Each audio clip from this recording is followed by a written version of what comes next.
అనారోగ్యం, ఉద్యోగం, వ్యాపారం అప్పులతో బాధపడుతున్నారా? వెంటనే జేకేఆర్ గురువు గారికి కాల్ చేసి ఈ వెబినార్ లో జాయిన్ అవ్వండి.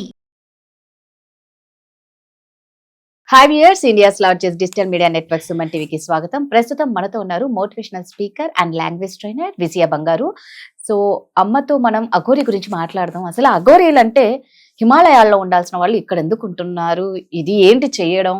ఇది ఎంతవరకు కరెక్ట్? మన సనాతన ధర్మం ఎట్టుపోతుంది? దాని గురించి మాట్లాడదాం. అమ్మ నమస్తే. అమ్మ నమస్తే రాధగారు, బాగున్నారా? బాగున్నా అమ్మ.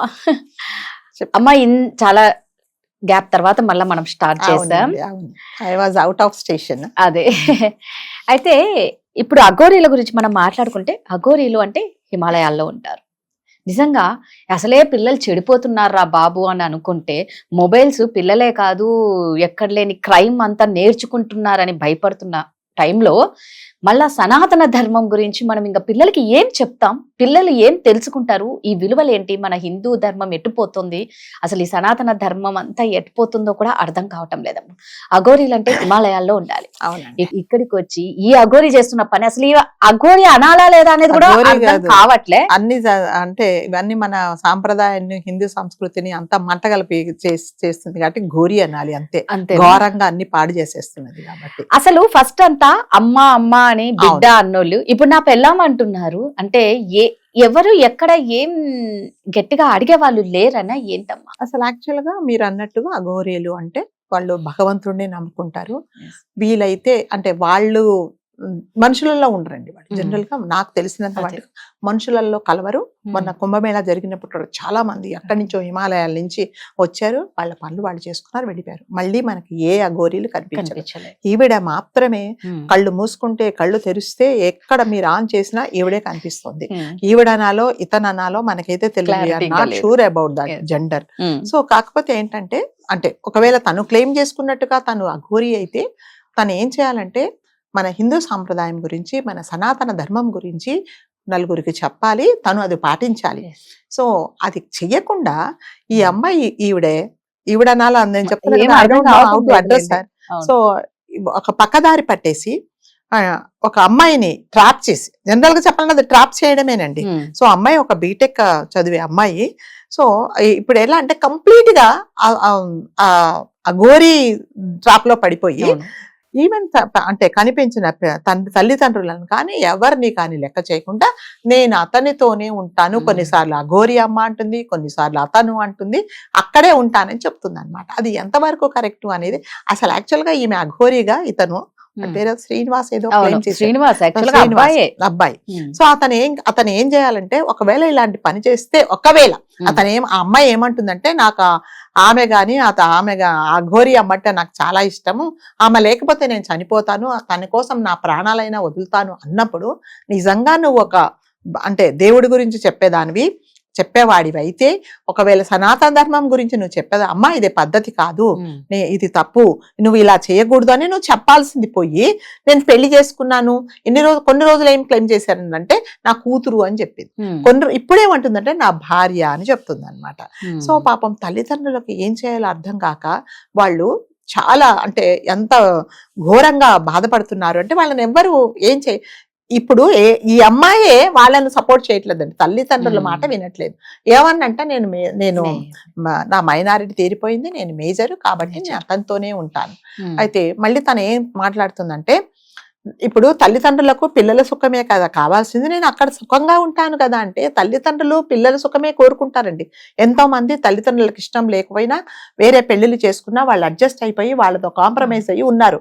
ఎప్పుడు అది నువ్వు నేచర్ వ్యతిరేకంగా చేస్తున్నావు. ఇక్కడ ఒక పెళ్లి అంటే ఒక మగ ఒక ఆడ కలిసి ఉండదాన్ని పెళ్లి అంటారు.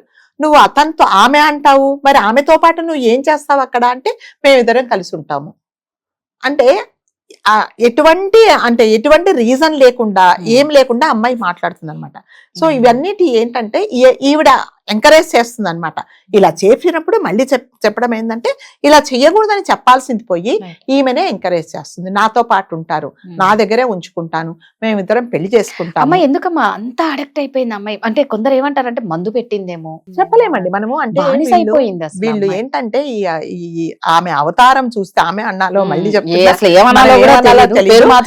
ఎలా అడ్రస్ చేయాలో తెలియదు. అంటే అది చూడంగానే నాకైతే కాళ్ళ కింద నుంచి భూమి కదిలిపోద్ది. మరి ఈ అమ్మాయి అతనితో పాటు ఆమెతో పాటు ఎలా ఉండాలనుకుంటుందో ఏమిటో తెలీదు. సో ఏదో సంథింగ్ వెంట్ రాంగ్ అన్నమాట. ఎందుకంటే వాళ్ళ చేతులలో అన్ని ఉంటాయి. ఆమె చెప్తుంది నేను శ్మశానంలోనే ఉంటాను, నేను శవాలను తింటాను అని అంటున్నప్పుడు ఈ ఒక మనిషిగా అతన్ని ఈమె ఎలా జీర్ణించుకుంటుంది, ఎలా ఆ పక్కన అతని పక్కన కూర్చుంటుంది, నిల్చుంటుందో తెలియటం లేదు. మరి అంటే ఏదో చేసిందనే అంటే మనం అనుకుంటున్నాం అనమాట. లేకపోతే మామూలుగా ఉంటారు కదండి. సైకియాట్రిస్ట్ చూపించి అదే చూపించాలి. అది ఎవరు చేయట్లేదు కదండి. ఇప్పుడు ఎంతసేపు వచ్చి ఆమె ఏమంటుందంటే నేను వెళ్ళిపోతున్నాను, అక్కడే ఉంటాను, నా జోలికి ఎవరు రాకండి, ఒకవేళ వస్తే నేను చచ్చిపోతానని బ్లాక్ మెయిల్ చేస్తుంది అనమాట. ఫస్ట్ ఆఫ్ ఆల్ ఇతన్ని కంట్రోల్ చేయాలన్నమాట. ఇతన్ని కంట్రోల్ చేసి ఇది తప్పు అని ఇతన్ని కౌన్సిలింగ్ చేయాలి. అతన్ని కౌన్సిలింగ్ చేయడానికి ఎవరు ముందుకు రారు. ఎందుకంటే అతడు ఒకలాంటి మెంటాలిటీ అండి అతను. అంటే పోలీసుల మీద కూడా తిరగబడిపోతున్నాడు. ఈవెన్ నేను ఒక వీడియో చూశాను, అతన్ని ఎందుకు ఇలా చేస్తున్నావంటే నేను బట్టలు ఇప్పేస్తాను రెడీగా ఉన్నావా అని చెప్తున్నాడు అనమాట. సో అంత పబ్లిక్ లో అలా మాట్లాడుతున్నప్పుడు ఎవరు మాత్రం ఏం చేస్తారు చెప్పండి. లేకపోతే తన్నుకుంటూ తీసుకెళ్లిపోయి ఏం చేయాలంటే ఒక చోట అతన్ని పెట్టేసి ఈ అమ్మాయిని ఫస్ట్ కౌన్సిలింగ్ చేయాలి. సో ఇప్పుడు ఏదో వాళ్ళు అసలు యాక్చువల్గా వాళ్ళ మంగళగిరి అనుకుంటా అనమాట. పాపం వాళ్ళు అప్పీల్ చేసుకుంటున్నారు ఏపీ సీఎం కు, డిప్యూటీ సీఎం కు, లోకేష్ గారిని అందరిని రిక్వెస్ట్ చేస్తున్నారు, దయచేసి మా అమ్మాయిని అతని చెర నుంచి విలిపించండి అని. అతను ఓపెన్ ఛాలెంజ్ చేస్తున్నాడు అఘోరి. ఎవరైనా సరే నా పెళ్ళాన్ని ముట్టుకుంటే మీకు విపరీతమైన పరిస్థితులను ఎదుర్కోవాల్సి వస్తుంది, మీరు దానికి రెడీగా ఉన్నారని ఓపెన్ ఛాలెంజ్ చేస్తున్నారు అనమాట. సో మీరు ఏం చేస్తారో చేసుకోండి. ఎందుకు ఇంత ఓపెన్ ఛాలెంజ్ చేసినా ఎవరు ఎందుకు అంత ముందు స్టెప్ వెయ్యలేకపోతున్నారు, అఘోరిని ఎందుకు పట్టుకొని విచారించలేకపోతున్నారు అనేది అర్థం కాదు. అదేనండి, ఇది ఎవరో ఒకరు ఎవరైనా సరే ఒకరు ముందుకు వచ్చి అసలు ఈ అమ్మాయిని తీసుకెళ్లి సపరేట్ గా కౌన్సిలింగ్ చేసి ఇది కాదమ్మా, జీవితం అంటే ఇది కాదు, ఒక ఆడా మగ పెళ్లి చేసుకొని కలిసి ఉంటారు, కానీ నువ్వు ఇప్పుడు అదే అతను ఒకవేళ సరే irrespective of caste and age అది మనం మాట్లాడటం లేదు. ఒక అబ్బాయిని నువ్వు ఇష్టపడి పెళ్లి చేసుకుంటే ప్రతి ఒక్కరు మీ అమ్మా నాన్న వ్యతిరేకించినా కూడా చాలా మంది వచ్చి సరే అమ్మా నువ్వు చేసుకోమని చెప్తారు. నువ్వు అటు ఇటుగానే చూడంగానే ఒళ్ళు జలధరించి ఒక పర్సనాలిటీతో నేను ఉంటాను అంటే నీ మెంటల్ కండిషన్ బాగాలేదా, అక్కడ అటువైపు మెంటల్ కండిషన్ బాగాలేదా అని తెలియటం లేదు. అసలు పిల్లలు ఎలా మీకు ఎవరైనా పిల్లల్ని తర్వాత అని అంటే కూడా ఆ అమ్మాయి మేము దత్తతకు తీసుకుంటాం, ఈయనేమంటున్నాడు, ఈయనో ఏమో తెలియదు కానీ మొత్తానికి పేరు అయితే అఘోరి కాబట్టి అఘోరినే చెప్పాలి. అయితే ఆ అఘోరి అంటాడు ఏదో కామ కోరికలు లేకుండా చేసేస్తాడట. అసలు ఏం మాట్లాడుతున్నారు ఏందో ఏం అర్థం కాదు. ఆ అమ్మాయి వయసు 23 చిన్న ఏజ్ అని అంటే నా వయసు ఏమైనా పెద్దది 40-50 అనుకున్నారా, నా వయసు 27 అంటదా. అంటే చెప్తున్నా అవన్నీ అతని చేతిలో ఉన్నాయో లేదో మనకు తెలియదు. కాకపోతే అంటున్నాడు కదా మీరు అన్నట్టుగా అలాంటి కోరికలు ఏమి లేకుండా నేను చేస్తాను, మాకు ఎక్కడ ఈ ప్రపంచంలో ఎవరు పెళ్లి చేసుకునే విధంగా మళ్ళీ మనం పెళ్లి చేసుకుందాము, ఎక్కడ 12 జ్యోతిర్లింగాల దగ్గర నేను అక్కడ బుక్ చేస్తాను అని చెప్తున్నాడు అనమాట. సో చెప్తుందో మళ్ళీ మనం కరెక్ట్ చేసుకోవాలి. కాబట్టి ఇదేంటంటే ఎవరో ఒకరు ముందుకు రావాలి. ఎవరైనా సరే ముందుకు వచ్చి కానీ ఒక డాక్టరో లేకపోతే ఒక కౌన్సిలరో లేకపోతే వచ్చి ఒక ఫ్యామిలీ కౌన్సిలరో వచ్చి ఈ అమ్మాయిని సపరేట్ గా కూర్చోబెట్టి అసలు ఏం జరిగింది అనేది ఆ అమ్మాయిని కూర్చోబెట్టి మాట్లాడితే తప్ప తెలియదు. ఆ అమ్మాయి ఇప్పుడు ఎలా అంటే ఒక ట్రాన్స్ లో ఉండిపోయిందండి. ఆ అమ్మాయికి ఆ అఘోరి తప్ప ఎవ్వరూ కనబడట్లేదు అస్సలు. అంటే తనను ఫస్ట్ ఎవరైనా సరే ముందుకు వచ్చి ఆమెను కౌన్సిలింగ్ చేసి ఇది కాదమ్మా ఇది పద్ధతి అని చెప్పితే తప్ప ఈ సమస్యకి పరిష్కారం లేదు.